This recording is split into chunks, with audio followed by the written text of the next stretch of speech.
Next, we have a session where there's a debate taking place on diabetic with coronary artery disease, chaired by Dr. C. Sridhar, MD, Internal Medicine, retired professor and head, Department of General Medicine, Government Stanley Medical College, Chennai. Murugusundara Pandian R, MBBS, MS, DNB, MCH, Senior Consultant, Cardiothoracic Surgeon, Glen Eagles Global Health City, Chennai.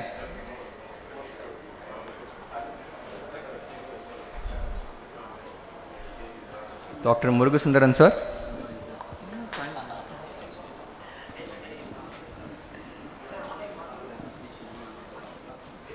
Hello, can you hear me? Yes, you can be heard, sir. Yes, sir. Are you able to hear me? Yes, sir. Right, okay. I want to thank the organizing team, the chairman and the secretary for giving me an opportunity. And my apologies, I'm not able to join physically there. Without delaying time, I will straight away go into the presentation. So I'm not getting the screen sharing option there. It says disabled.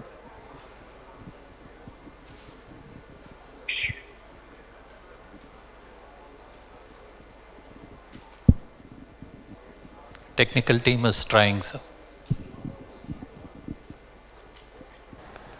It's Next on the second slide, please. sir. Can you see the slide, sir?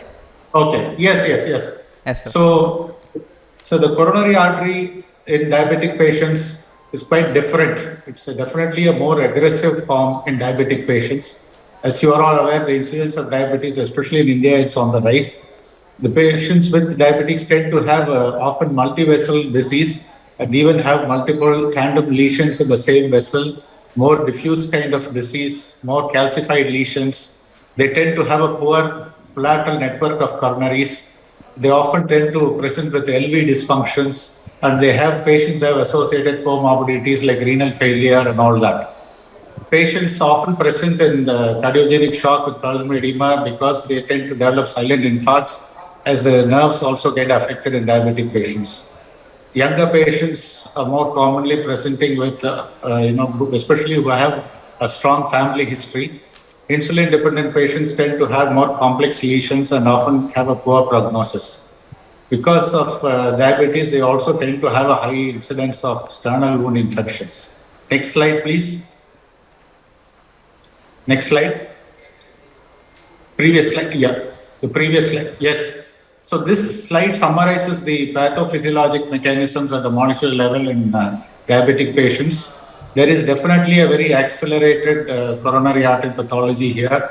There is altered lipid metabolism, accelerated thrombosis, there is impaired vasoreactivity, and there is an ongoing inflammatory processes which make the disease very aggressive. Patients also have resistance to antiplatelet drugs like aspirin, clopidogrel, which is really a concern in patients undergoing PCI. Next slide.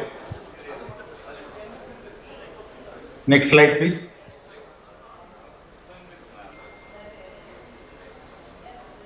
Again, in the early part of a century, about 5 years after drug-eluting stents were launched, there were a lot of registry data coming from the Western nations, which said that the long-term results were in favor of coronary artery bypass surgery.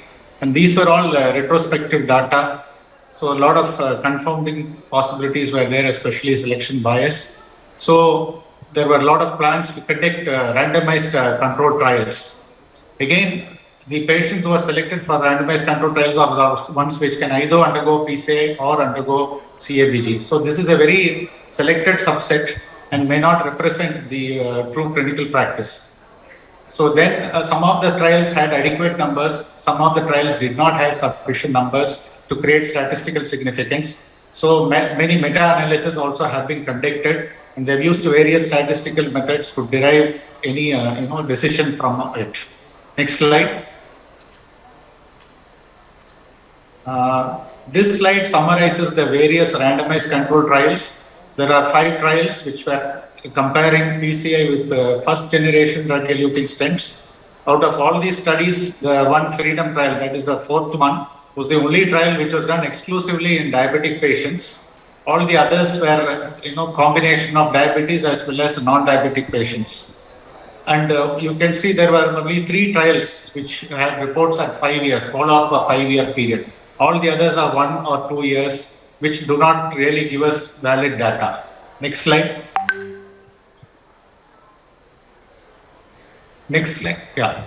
These 3 trials were done with second generation drug-eluting stents called the BEST, EXCEL and the NOBLE trials. The 2 trials included patients who have left main coronary artery disease. And again, all these trials have very small numbers. If you see, they are in the hundreds, 170, 200, 300. And they are not, do not have the statistical power to generate any differences. We can get some differences, but may not be very statistically significant. Again, in these even short-term data, the incidence of repeat revascularization was very high among the PCI group. Next slide. So just a short note about the Syntrax trial. This was the original first large-scale multi-centric trial designed to compare paclitaxel stent with CABG surgery. The 5-year results were reported. Next slide. So there was a big difference when the major adverse coronary and cerebrovascular events were shown. You can see the difference between the curves. In surgery, there was an increased risk of stroke in the immediate post-procedural period, but at the end of 5 years, the difference was not statistically significant. But all the rest, overall death, cardiac death, incidence of MI and repeat revascularization were all very high in the PCI group. Next slide. Again, they had 30% of the patients in the Syntrax trial were diabetic patients. Though they did not have adequate statistical power, this gives us a good idea. So even in diabetic as well as the non-diabetic shown in the lower portion, the differences are obvious, similar to what was for the combined group. Next slide. So the FREEDOM trial was, so far it's been the only trial comparing CABG versus PCI in diabetic patients. They had 1,900 patients recruited over a period of 5 years from 140 international centers. All these patients had triple vessel, majority had 83% had triple vessel, 17% had double vessel disease. None of them had left main disease. Left main patients were excluded from the study.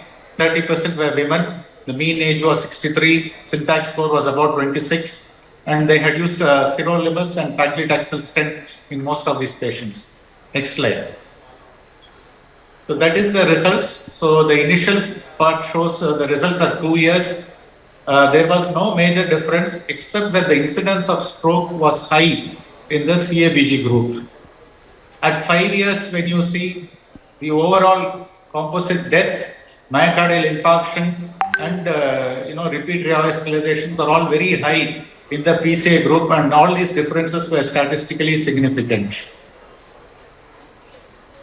This slide again shows the Kaplan-Meier actual survival curve. At beyond 2 years of age, you can see the curves seems to diverge.